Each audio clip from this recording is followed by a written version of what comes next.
Ketika itu menjadi perbincangan, mereka akan lebih aware dan merasa bahwa oh iya, perubahan iklim ini penting gitu. Dan ketika itu menjadi perbincangan, bagaimana perubahan iklim ini masuk ke dalam kebijakan. Selamat siang.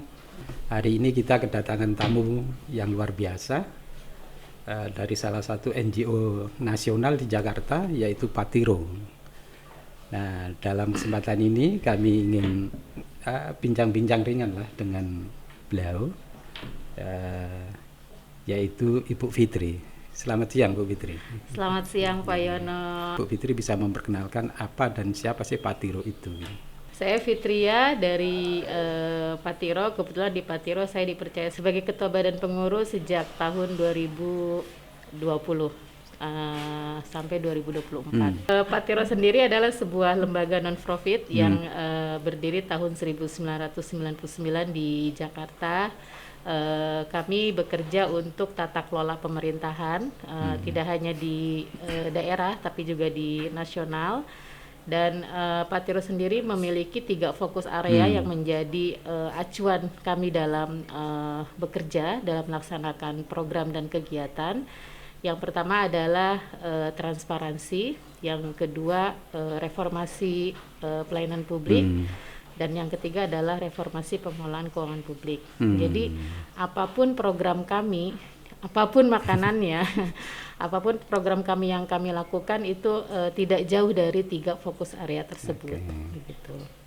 Nah, untuk saat ini program-program yang dilaksanakan oleh Patiro kebetulan sejak tahun 2018 itu isu lingkungan ya, isu lingkungan dan perubahan iklim cukup mencuat gitu, dan akhirnya kami memilih isu-isu yang memang related dengan isu lingkungan, termasuk perubahan iklim.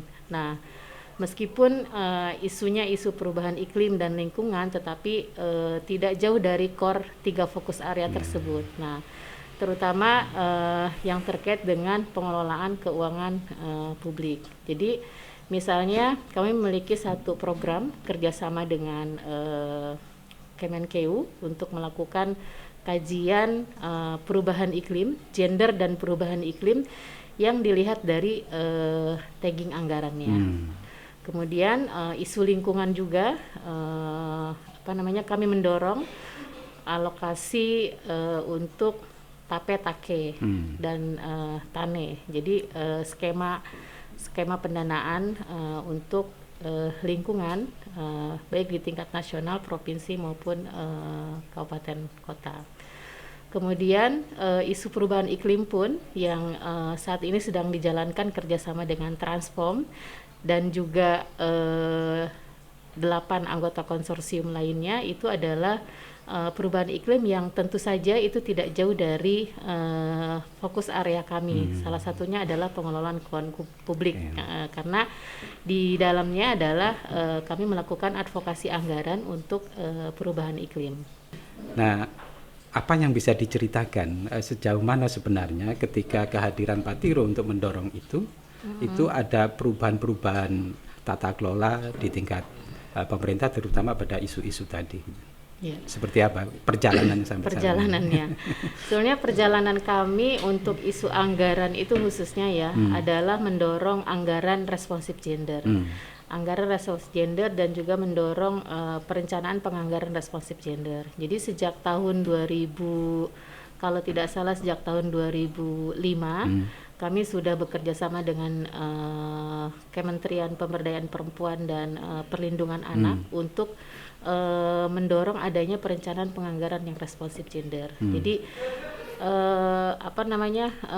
kami melihat bahwa perencanaan penganggaran di daerah itu belum mencerminkan, belum mengakomodasi kebutuhan-kebutuhan kelompok-kelompok perempuan bukan cuma kelompok perempuan tapi kelompok-kelompok rentan lainnya seperti anak, disabilitas dan sebagainya. Oleh karena itu salah satu intervensi yang kami lakukan adalah mendorong agar perencanaan dan penganggaran di daerah itu lebih responsif terhadap kelompok-kelompok rentan. Salah satunya adalah kami dorong melalui di perencanaan penganggarannya.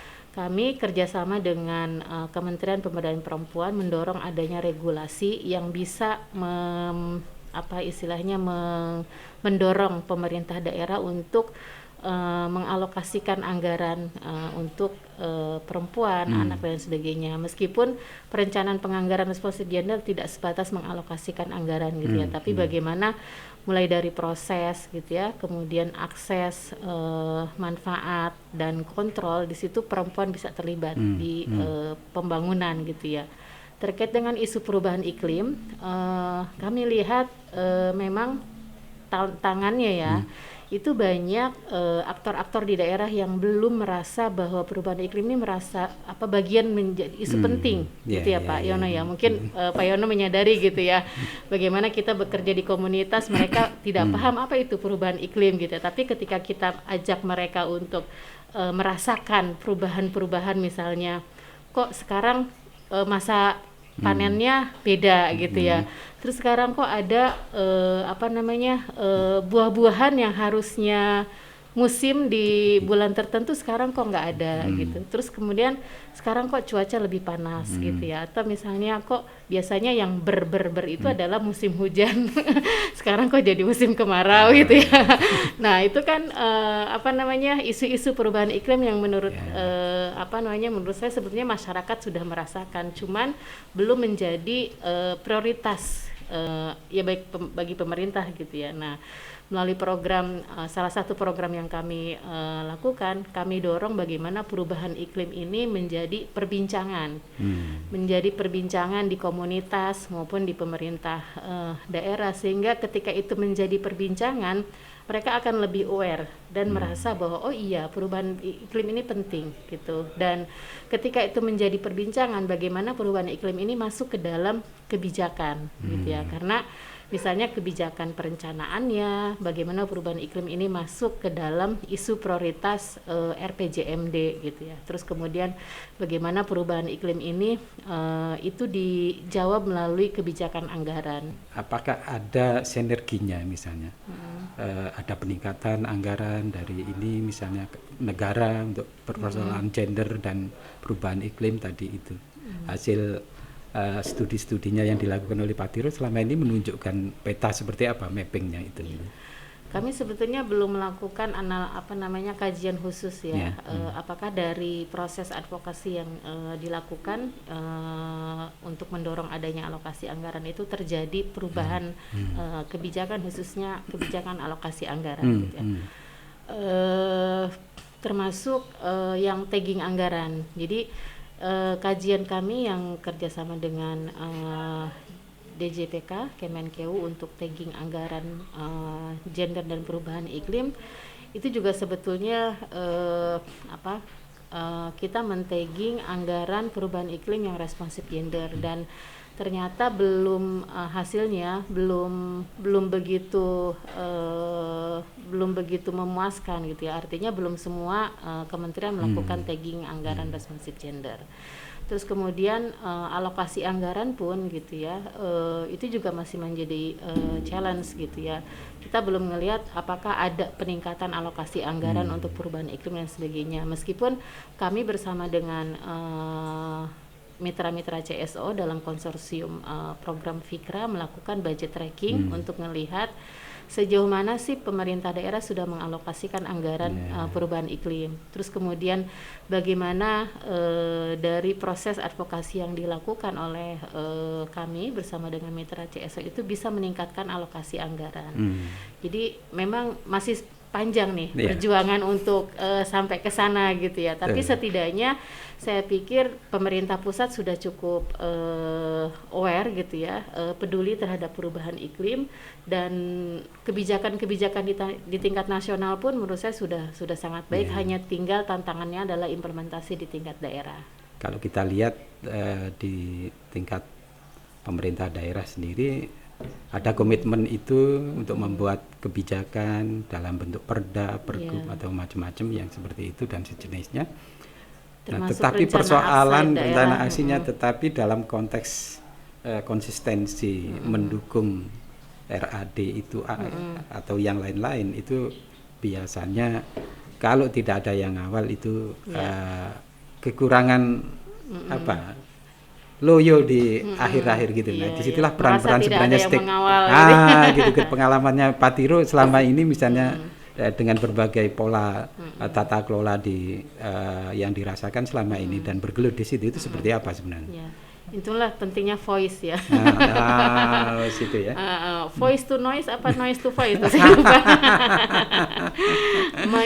Menyuarakan yang yang tidak tersuarakan gitu ya. Jadi di situ menurut saya penting sinergi ya, sinergi kolaborasi antar stakeholder di daerah gitu. Jadi yang memikirkan perubahan iklim ini tidak hanya pemerintah, yang memikirkan perubahan iklim ini tidak hanya masyarakat atau CSO, tapi semua harus bersinergi, berkolaborasi untuk memikir bagaimana perubahan iklim ini dan memitigasi gitu ya, mitigasi dampak perubahan iklim tersebut itu sama-sama sinergi gitu ya. Komponen-komponen masyarakat, perempuan, pemuda, anak-anak itu kan pasti mereka memiliki orang yang terdampak terhadap perubahan iklim. Nah, mereka berkolaborasi, bersinergi dengan pemerintah bagaimana bisa menjalankan peran masing-masing. Nah, pengalaman-pengalaman di Pak Tiro selama ini ketika banyak suara-suara dari komunitas, dari multi stakeholders yang lain, itu penangkapannya oleh pihak pemerintah sendiri seperti apa sebenarnya? Saya kira jika suara-suara itu diorganize dengan baik gitu ya, ada cara-cara yang positif gitu ya yang dilakukan, tidak mengancam sifatnya, menurut saya itu bisa cukup didengar oleh pemerintah. Nah, bentuk-bentuk suara ini kan kita nggak harus berdemonstrasi gitu ya untuk menyuarakan sesuatu gitu ya Pak ya. Tapi suara itu bisa dalam bentuk kajian, bisa dalam bentuk forum-forum dialog yang saling membangun gitu ya, saling memberikan masukan.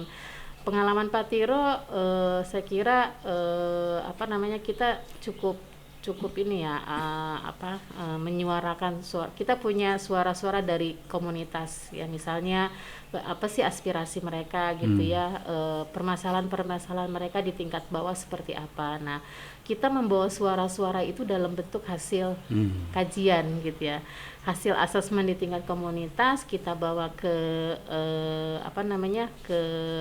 pemerintah melalui hasil kajian dan kita komunikasikan.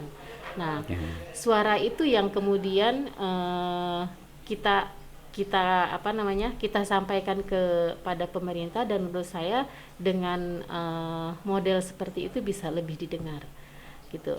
Jadi ada beberapa masukan kami dari hasil kajian yang itu diakomodir oleh pemerintah gitu. Jadi menurut saya memang ada strategi-strategi efektif yang bisa mengelola suara-suara di tingkat bawah seperti itu gitu. Ya, saya kira menarik ini Mbak Fitri. Jadi mungkin waktu kita ada. Siap. Jadi bisa kita simpulkan bahwa tata kelola pemerintahan ini memang perlu diawasi.